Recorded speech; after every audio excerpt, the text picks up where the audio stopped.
Assalamualaikum warahmatullahi wabarakatuh. Perkenalkan, nama saya Riki Setiawan, NIM 2522307 dari kelas H1. Ingin membuat tugas ujian yang diberikan Bapak Rian Amanda, yaitu logika dan algoritma. Jadi yang pertama-tama panjatlah puji syukur atas kehadiran Allah Subhanahu wa taala, yang mana atas limpahan rahmatnya serta inayahnya sehingga saya bisa membuat video yang diberikan Bapak Rian Amanda. Dan yang kedua kalinya, sholawat beriringan salam tak lupa kita junjungkan kepada Nabi Muhammad SAW, yang mana telah membawa kita dari zaman jahiliyah menuju zaman Islamiyah yang saat ini kita rasakan. Baiklah, semoga dalam pembuatan video ini berjalan dengan lancar tanpa ada kendala apapun, dan mohon maaf atas kekurangannya dalam video ini. Langsung saja. Jadi yang pertama saya akan menjelaskan tentang apa itu percabangan. Percabangan merupakan salah satu struktur kontrol untuk mengatur jalannya program karena beberapa kasus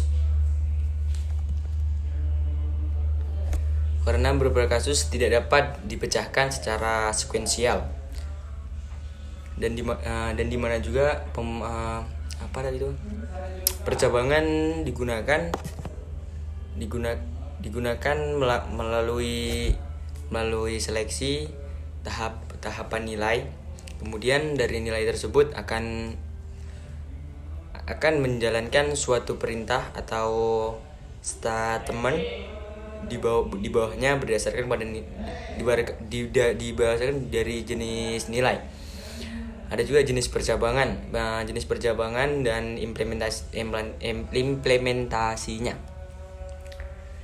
Ya, percabangan atau branching pada rumus bahasa C, yaitu memiliki dua macam jenis, yaitu percabangan dengan syarat dan percabangan tidak dengan syarat. Di mana pada percabangan bersyarat memerlukan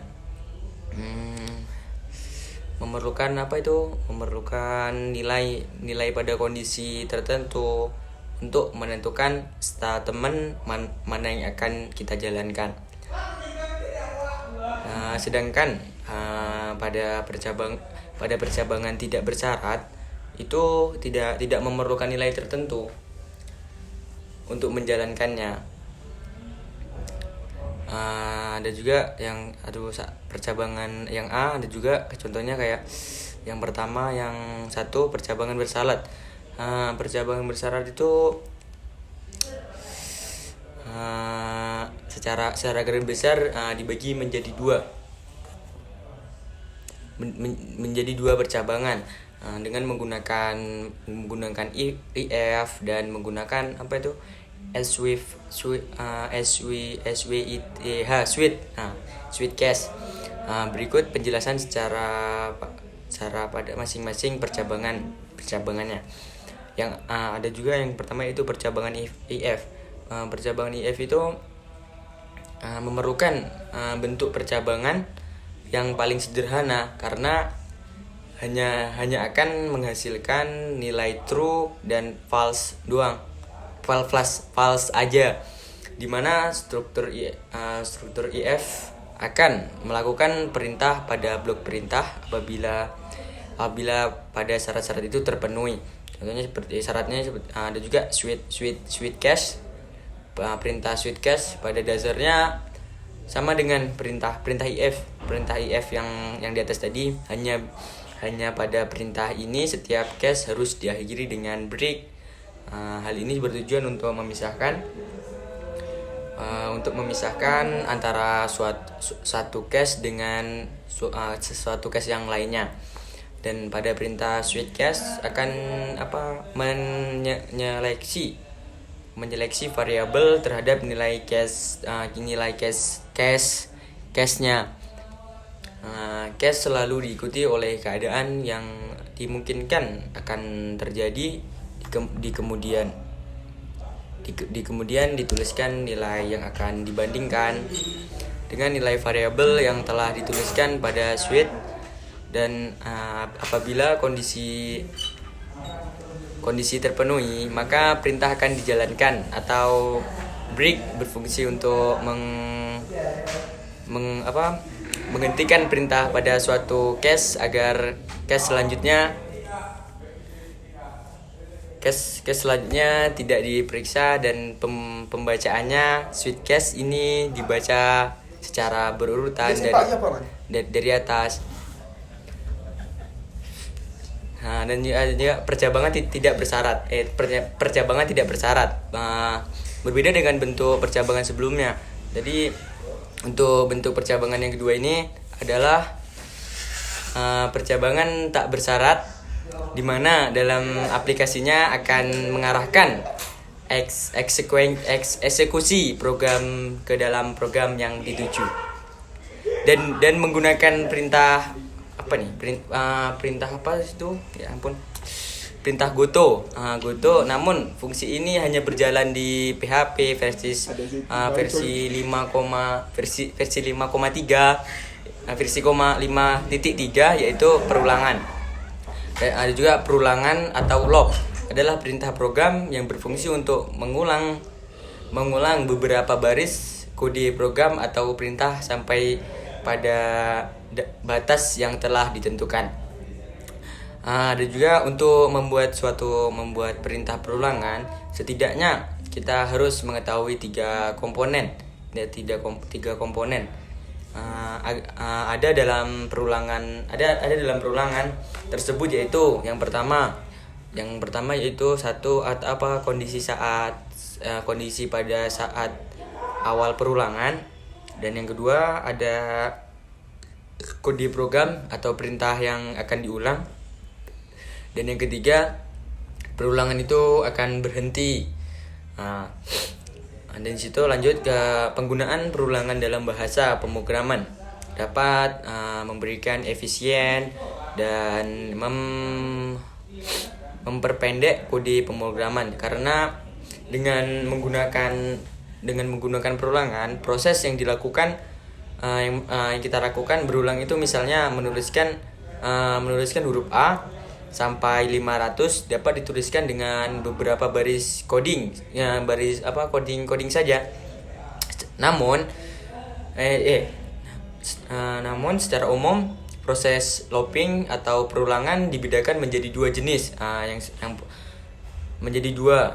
yaitu yang pertama yaitu looping jumlah kali perulangannya, A yang sudah diketahui terlebih dahulu. Dan yang kedua ada juga looping jumlah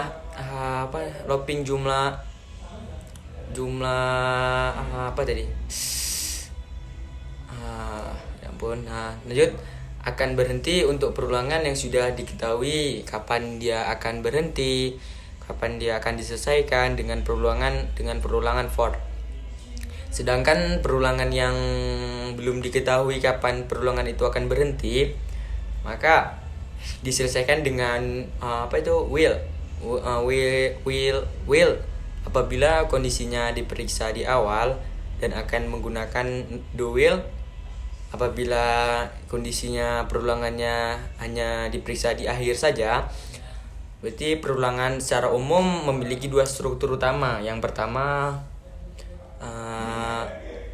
kondisi perulangan, yaitu kondisi yang harus dipenuhi agar perulangan itu dapat dilakukan dengan biasanya berupa ekspresi atau blown. Dan dua, ada juga bagian perintah coding yang akan diulang. Pengertian ada juga yang diulang, ada recursive dalam ilmu komputer. Rekursif menjadi dua hal, menjadi hal yang sangat penting. Secara sederhana, rekursif dapat disimpulkan sebagai perintah untuk memanggil dirinya sendiri, baik itu secara langsung maupun itu tidak langsung. Di pemrograman rekursif digunakan dalam fungsi peran, memanggil, maksudnya memanggil dirinya sendiri, ataupun dapat diartikan juga sebagai satu teknik dalam pemrograman yang akan memanggil fungsi dari fungsi itu sendiri. Pemanggilan fungsi rekursif langsung berarti dalam fungsi tersebut terdapat statement untuk memanggil dirinya sendiri, sedangkan secara tidak langsung berarti berfungsi.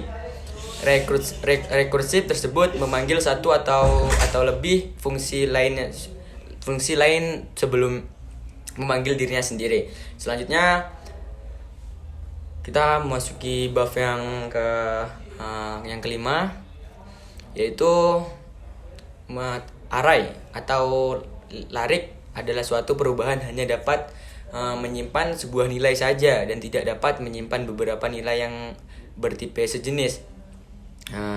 Sedangkan dalam pemrograman terkadang kita sering mengolah kumpulan data yang memiliki tipe data yang sama, sehingga diperlukan sebuah variabel yang untuk menampung kumpulan dengan tipe data yang sama. Dan oleh karena itu, untuk mengatasi permasalahan pemrograman tersebut, diperlukan sebuah larik atau apa itu yang bisa disebut bahasa pemrograman itu array untuk menampung data tersebut. Jadi array itu apa namanya?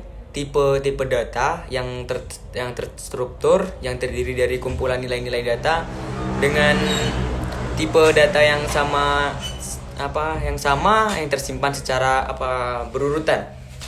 Jadi menggunakan nama yang sama, array dalam pemrograman juga sering disebut dengan istilah larik atau tabel. Pada kehidupan sehari-hari, array dapat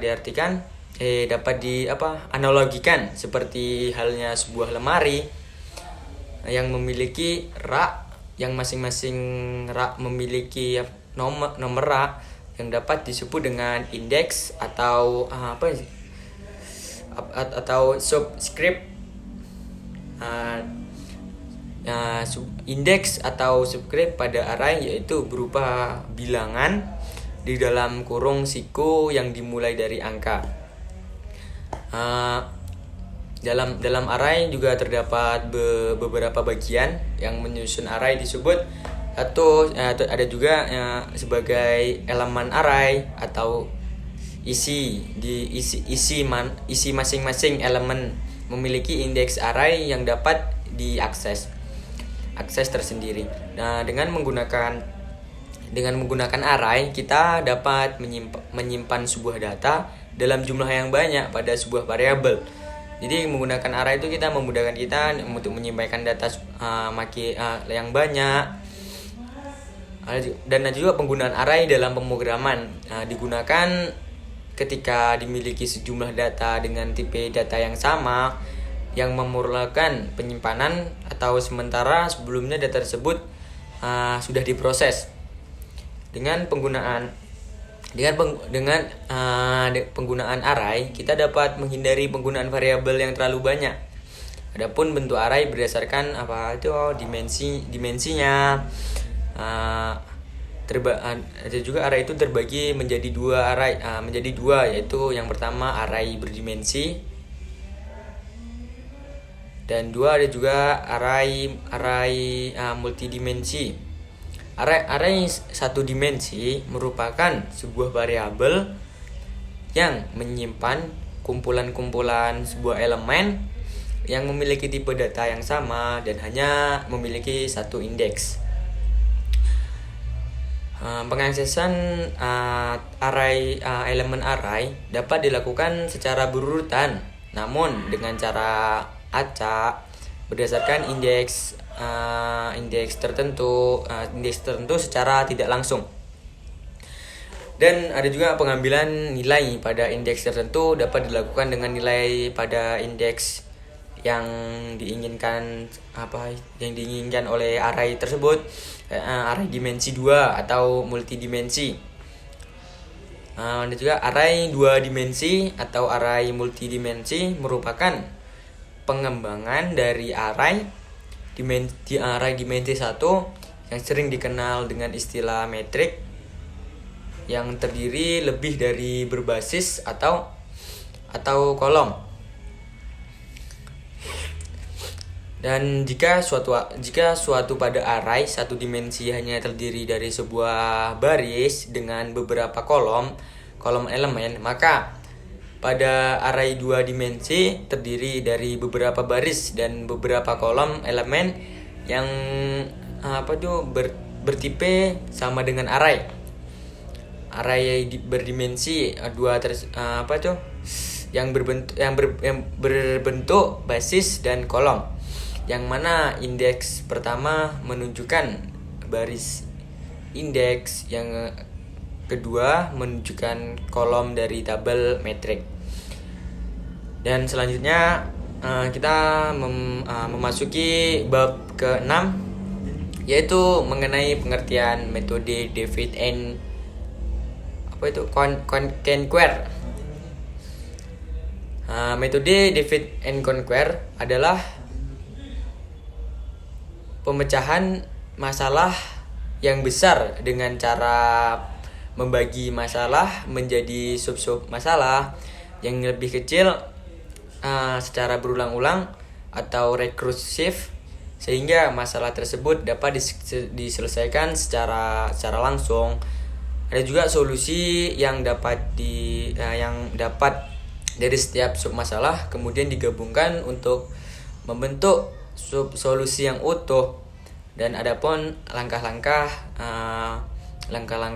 umum dalam membentuk divide and conquer, yaitu yang pertama yaitu divide yaitu membagi persoalan beberapa sub masalah menjadi menjadi mirip dengan persoalan awal atau ukuran yang lebih.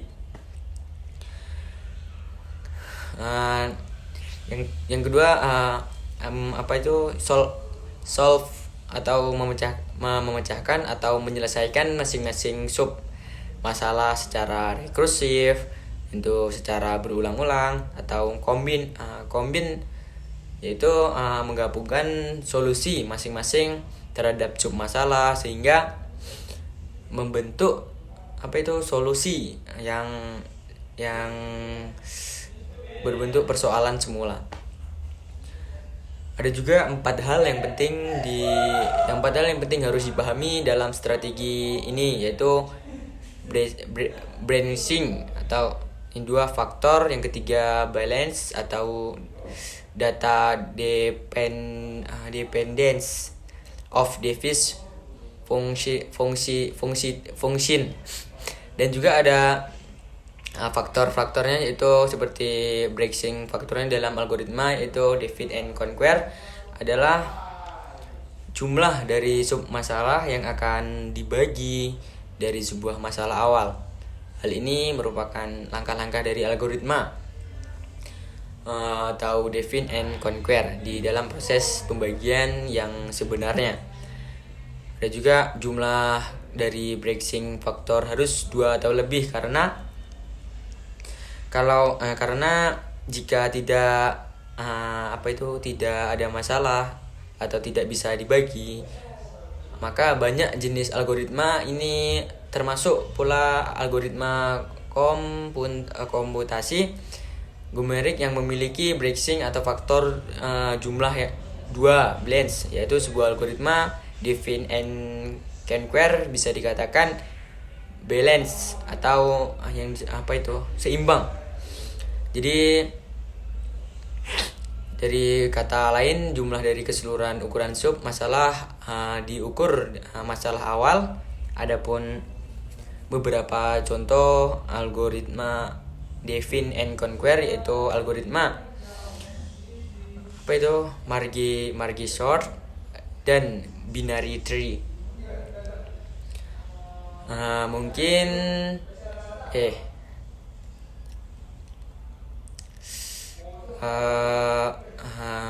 dan aja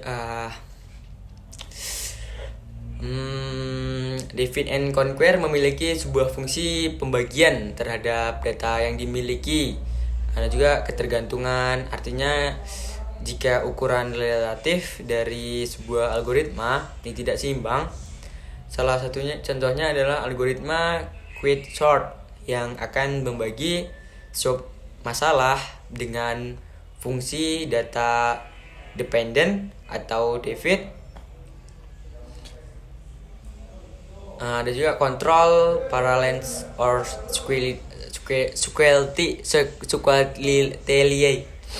Define and conquer dikatakan berurutan. Jika sub masalah dieksekusi dengan suatu perintah program, paralelisasi dari algoritma define and conquer yang turut pertama kali didefinisikan oleh Mouse Define yang terjadi ketika hasil dari masalah satu sub eksekuensi diperlukan oleh sub eksekuensi yang lain. Dan dalam kasus ini hasil dari subtree yang pertama diberikan atau passing kepada proses komputasi subtree yang kedua supaya hasilnya akhirnya tersebut bisa digunakan sebagai nilai awal. Tetapi sekarang ini ada juga contoh di atas tidak dapat dijadikan ilustrasi lagi karena teknologi komputer paralel yang semakin canggih dan kompleks atau lengkap, dan pengertian metode sorting merupakan suatu proses untuk menyusun kembali himpunan objek menggunakan aturan tertentu. Disebut juga sebagai suatu algoritma atau sorting adalah kumpulan langkah-langkah sistematis yang secara berurutan untuk memperoleh hasil yang kita inginkan.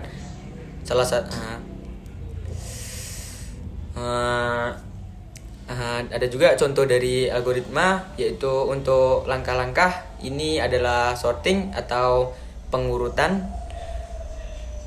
Sorting itu dibedakan menjadi dua, yaitu yang pertama compression sort, yang kedua ada selection sort, yang ada juga sort Margi, sort quit,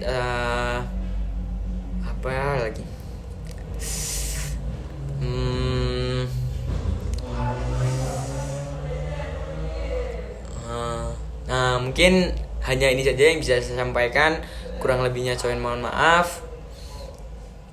Assalamualaikum warahmatullahi wabarakatuh.